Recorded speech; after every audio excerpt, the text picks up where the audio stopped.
Neptune ഗ്രഹത്തിനെ കാണാനുള്ള സുവർണാവസരം ഇന്ന് ഇന്ത്യക്കാർക്ക് സംജാതമാകുന്നു. സൗരയൂഥത്തിലെ ഏറ്റവും അവസാനത്തെ ഗ്രഹമാണ് നെപ്റ്റ്യൂൺ. നെപ്റ്റ്യൂൺ ഇന്ന് ആകാശത്ത് ദൃശ്യമാകും. ഇന്ത്യയിൽ നിന്നും ഗ്രഹത്തെ നഗ്നനേത്രങ്ങൾ കൊണ്ട് കാണാൻ സാധിക്കുമെന്നാണ് ഗവേഷകർ പറയുന്നത്.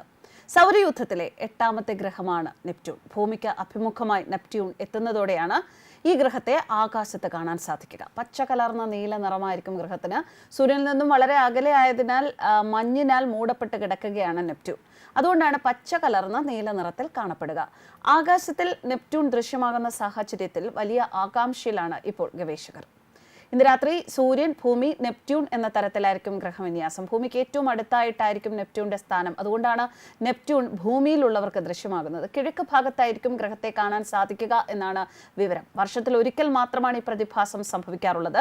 ഈ ഗ്രഹത്തെ നിരീക്ഷിക്കുന്നതിനായി ദില്ലിയിൽ സജ്ജീകരണങ്ങൾ ഒരുങ്ങിക്കഴിഞ്ഞിട്ടുണ്ട്. ഗ്രഹത്തെ കാണാൻ ആളുകളും വലിയ ആകാംക്ഷയിലാണ്. മറ്റു രാജ്യങ്ങളിലും ഗ്രഹം ദൃശ്യമാകുമെന്നാണ് ഗവേഷകർ വ്യക്തമാക്കുന്നത്.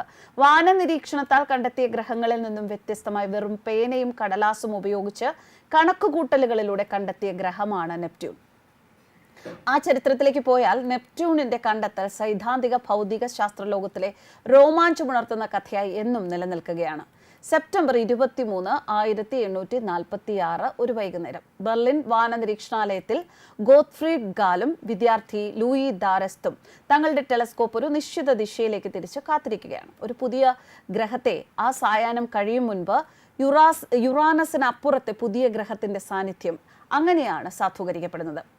എങ്ങനെയാണ് ഗാൽവിനും ദാരസ്തിനും ഏത് ദിശയിൽ ടെലസ്കോപ്പ് തിരിച്ചു വയ്ക്കണം എന്ന് തോന്നിയത് അഥവാ മനസ്സിലായത്? നെപ്റ്റ്യൂണിനെ കണ്ടെത്തുന്ന സംഭവ ബഹുലമായ കഥ തുടങ്ങുന്നത് യുറാനസ് എന്ന ഗ്രഹത്തെ തിരിച്ചറിയുന്നതിലൂടെയാണ്. പല ഋതുക്കളിലായി രാത്രിയിൽ നഗ്നനേത്രങ്ങൾ കൊണ്ട് കാണാവുന്ന 5 ഗ്രഹങ്ങളാണ് നമ്മുടെ സൗരയൂഥത്തിലുള്ളത്. അത് ബുധൻ, ശുക്രൻ, ചൊവ്വ, വ്യാഴം, ശനി എന്നിവയാണ്. ചന്ദ്രനും മേഘങ്ങളും പ്രകാശമലിനീകരണവും ഇല്ലാത്ത ആകാശത്ത് യുറാനസിനെയും നഗ്നനേത്രങ്ങൾ ഉപയോഗിച്ച് കാണാം ചില കാലങ്ങളിൽ. പക്ഷെ പൊതുവെ യുറാനസ്, നെപ്റ്റ്യൂൺ ഈ ഗ്രഹങ്ങളെ കാണണമെങ്കിൽ ഒരു ടെലസ്കോപ്പ് കൂടിയേ തീരൂ. 128 BC-കളിൽ ഹിപ്പാർക്കസിന്റെ കാലത്ത് തന്നെ യുറാനസ് നിരീക്ഷിക്കപ്പെട്ടിട്ടുണ്ട് എങ്കിലും അന്നൊക്കെ അതിനെ ഒരു നക്ഷത്രമായാണ് പ്രാചീന ആകാശ മാപ്പുകളിൽ രേഖപ്പെടുത്തിയിരുന്നത്. പിൽക്കാലത്ത് മാർച്ച് 13, 1781 വിൽഹൈം ഹെർഷൽ ടെലിസ്കോപ്പിലൂടെയുള്ള തന്റെ നക്ഷത്ര നിരീക്ഷണത്തിനിടെ ഒരു ഗോളവസ്തു കാണാനിടയായി. നക്ഷത്രങ്ങളിൽ നിന്നും വ്യത്യസ്തമായ അതൊരു തിളങ്ങാത്ത പ്രകാശഗോളമായിരുന്നു അത്ര. കൂടാതെ താരതമ്യേന സ്ഥാന ചലനവും കൂടുതലായിരുന്നു. എങ്കിൽ അത് ഒരു ധൂമകേതു തന്നെ എന്ന് കരുതിയ ഹെർഷൽ തന്റെ കണ്ടെത്തൽ പ്രസിദ്ധീകരിച്ചു. ഹെർഷലിന്റെ പുതിയ ധൂമകേതുവിനെ കൗതുകത്തോടെ നിരീക്ഷിച്ച ജ്യോതിശാസ്ത്രജ്ഞർ ഒരു കാര്യം ശ്രദ്ധിച്ചു. ധൂമകേതുക്കൾ ദീർഘവൃത്താകാരമായ പരിക്രമണ പഥത്തിലൂടെയാണ് സഞ്ചരിക്കുന്നത്. എന്നാൽ ഹെർഷലിന്റെ ധൂമകേതു താരതമ്യേന വൃത്താകാരമായ പരിക്രമണ പഥത്തിലൂടെയാണ് സഞ്ചരിക്കുന്നത്. അങ്ങനെ കൂടുതൽ നിരീക്ഷണങ്ങൾ വിരൽ ചൂണ്ടിയത് യുറാനസ് ഒരു ഗ്രഹമാണെന്ന് നിഗമനത്തിലേക്കാണ്. ഗ്രഹങ്ങൾ, നക്ഷത്രക്കൂട്ടങ്ങൾ തുടങ്ങി കൃത്രിമ ഉപഗ്രഹങ്ങളുടെ വരെ സഞ്ചാരപഥം, ഓരോ ദിവസവും കാണുന്ന സ്ഥാനം, വേഗത ഇതൊക്കെ ഉൾപ്പെടുത്തി തയ്യാറാക്കുന്ന പഞ്ചാംഗത്തിൽ യുറാനസിനെയും അങ്ങനെ ഉൾപ്പെടുത്തി. പക്ഷേ പഞ്ചാംഗ ഗണനം തെറ്റിച്ചുകൊണ്ടായിരുന്നു യുറാനസിന്റെ പഥം. പ്രതീക്ഷിക്കുന്ന സ്ഥലത്തു നിന്നും മുന്നിലോ പുറകിലോ ഒക്കെയായി പലപ്പോഴും യുറാനസ് കാണപ്പെട്ടു. ഇത് ശ്രദ്ധയിൽപ്പെട്ട ഫ്രഞ്ച് വാനനിരീക്ഷകൻ അലക്സി ബുവാർഡ് യുറാനസിന് അപ്പുറം 8ാമത്തെ ഗ്രഹം എന്ന ഒരു സാധ്യത മുന്നോട്ട് വെച്ചു.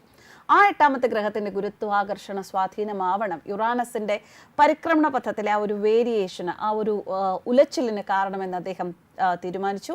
ആ കണക്ക് കൂട്ടലിനെ തുടർന്ന് വാനനിരീക്ഷണാലയത്തെ ബന്ധപ്പെട്ടു. താൻ കണക്ക് കൂട്ടിയ പരിക്രമണ പഥത്തിൽ നക്ഷത്രമല്ലാത്ത ഖഗോള വസ്തുവിനെ കാണുന്നുണ്ടോ എന്നായിരുന്നു അദ്ദേഹത്തിന് അറിയേണ്ടിയിരുന്നത്. സെപ്റ്റംബർ 23, 1846 ഒരു കത്തയച്ചു കിട്ടിയ അതേ ദിവസം സന്ധ്യയ്ക്ക് യുറാനസിനപ്പുറത്തെ പുതിയ ഗ്രഹത്തെ ടെലസ്കോപ്പിലൂടെ ഗോത്ഫ്രീഡ് ഗാൽസും ലൂയി ദാരസ്തും സ്ഥിരീകരിച്ചു. അങ്ങനെ കണക്ക് കൂട്ടിയ പഥത്തിൽ നിന്നും വെറും 1 ഡിഗ്രി മാത്രം മാറിയാണ് നെപ്റ്റ്യൂണിനെ അവർ ടെലസ്കോപ്പിലൂടെ കണ്ടത്. ആ നെപ്റ്റ്യൂണാണ് വർഷത്തിൽ ഒരിക്കൽ മാത്രം ദൃശ്യമാകുന്ന പ്രതിഭാസത്തിലൂടെ ഇന്ന് ഭാരതീയരുടെ കണ്ണുകളിൽ ദൃശ്യമാകാൻ പോകുന്നത്. News desk കർമാനസ്.